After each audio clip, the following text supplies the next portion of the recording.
김동섭의 인사이트 김동섭 전략가와 함께 시장 흐름 읽겠습니다. 안녕하십니까? 네, 안녕하세요.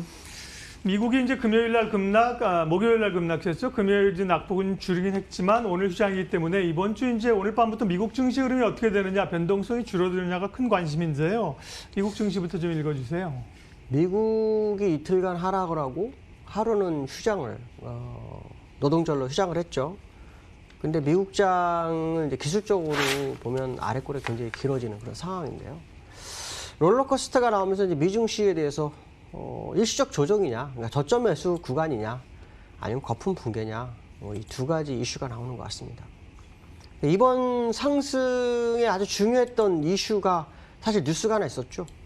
나스닥 시장이 제가 제일 강하다라는 말씀드렸고, 나스닥 시장이 무너지는 시점이 나오면 시장은 굉장히 힘들어질 거다라는 얘기를 몇 번 했을 겁니다.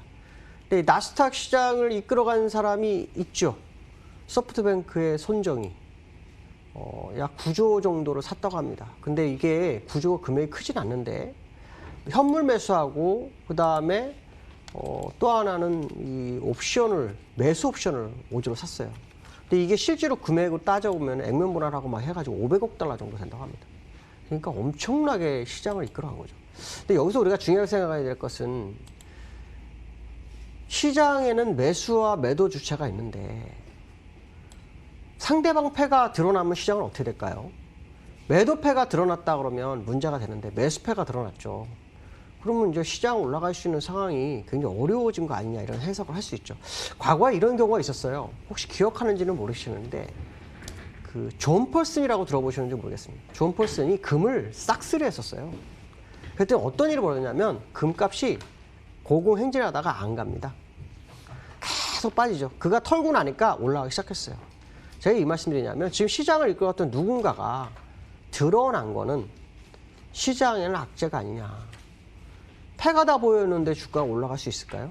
매도 세력들 입장에서는 이제 누군지 알았고 또 유유상종이라 해서 그들과 같이 모여다니는 사람들이 누군지 뻔히 다 알 테니 시장 대응은 뻔할 거 아니겠습니까?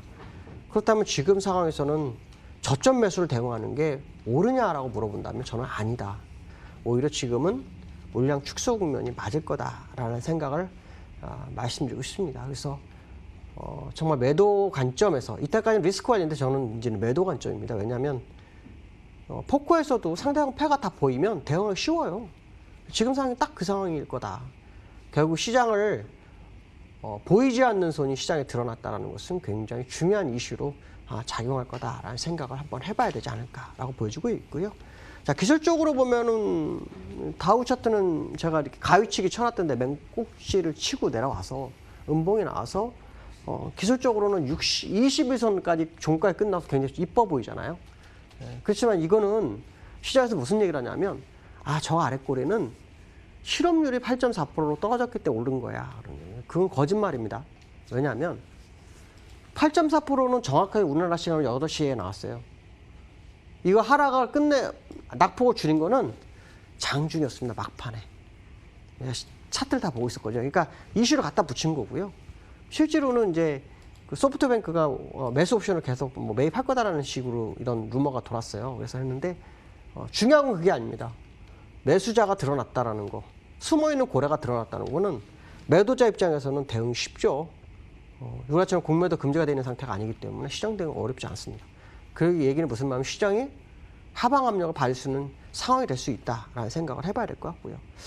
이게 이제 나스닥 차트도 마찬가지죠. 나스닥 차트도 제가 이렇게 선을 그려놨었는데 아마 몇 번을 말씀드렸을 거예요. 이 대추세선상으로는 꼭지를 찍었고요. 그 다음에 이 월봉상으로도 역시 마찬가지 상태예요. 월봉도 제가 선을 그어놨었는데요. 이거 아닌데요. 주봉 상태로 대추세를 그어놨고요. 거기서 맞고 떨어졌죠. 약간 슈팅이 들어왔지만 저것도 사실은 자세히 정확하게 그리면 저스닥에 맞았습니다. 그래서 나스닥이 시장을 이끌어왔는데 나스닥이 흔들리기 시작했고 흔들리는 게 일시적으로 흔들려서 지표의 악재라든가 아니면 실적의 문제라든가 그러면은 이게 다시 돌려 세울 수 있는데 수급에서 걸려들었기 때문에 이거는 굉장히 큰 이슈가 될 수 있다. 그래서 향후 어떤 모습이 나올지는 모르겠지만 제가 볼 때는 이것은 시장에 굉장한 악재가 될 수 있다라는 생각을 해봐야 될 것 같고요. 그 다음에 우리나라 시장에 대해서 잠깐 얘기를 하면 삼성전자가 어제 오늘 우리나라 시장을 이끌어주고 있습니다. 그래서 얼마 전에 삼성전자는 추세 이탈이 좀 힘들 거라 그랬는데 올라왔어요. 근데 보니까 뭐 실적 얘기 나오고 이 버라이즌으로부터 5G 장비를 뭐 8조 수주했다 뭐 이러면서 주가를 끌어올리고 있거든요. 어제와 오늘의 우리나라 시장 패턴이 똑같아요. 삼성전자 2.8% 뭐 2.5 올리면서 주가를 끌어올리고 삼성전자 밀리다가 또 다른 종목 살짝 올라가지고 받쳐주고 이렇게 해서 끝나는 그런 상황이었어요. 근데 수급적으로는 굉장히 안 좋죠. 수급적으로는 뭐 외국인들은 다 매도, 뭐 선물 외에는 뭐 사는 게 없는 그런 상황인데요. 기술적으로 삼성전자가 제가 월봉을 한 번도 안 보여드렸던 것 같아요. 그래서 월봉 차트를 좀 보여드려야 되지 않을까 그런 생각합니다. 지금 이 차트를 보시면 이게 어떻게 보면 삼봉 차트처럼 보이지도 않나요? 윗골이 맞고 떨어졌고 여기도 윗골이 맞고 여기서 연장선에 걸려있는 상태입니다. 이 차트를 보면서 월봉입니다. 일봉도 아니고 나는 매매를 해야 되겠다고 생각하시는 분들은 뭐 어쩔 수 없겠죠. 그런 분들은 차라리 여기 62,000원 돌파하고 하는 게 맞아요.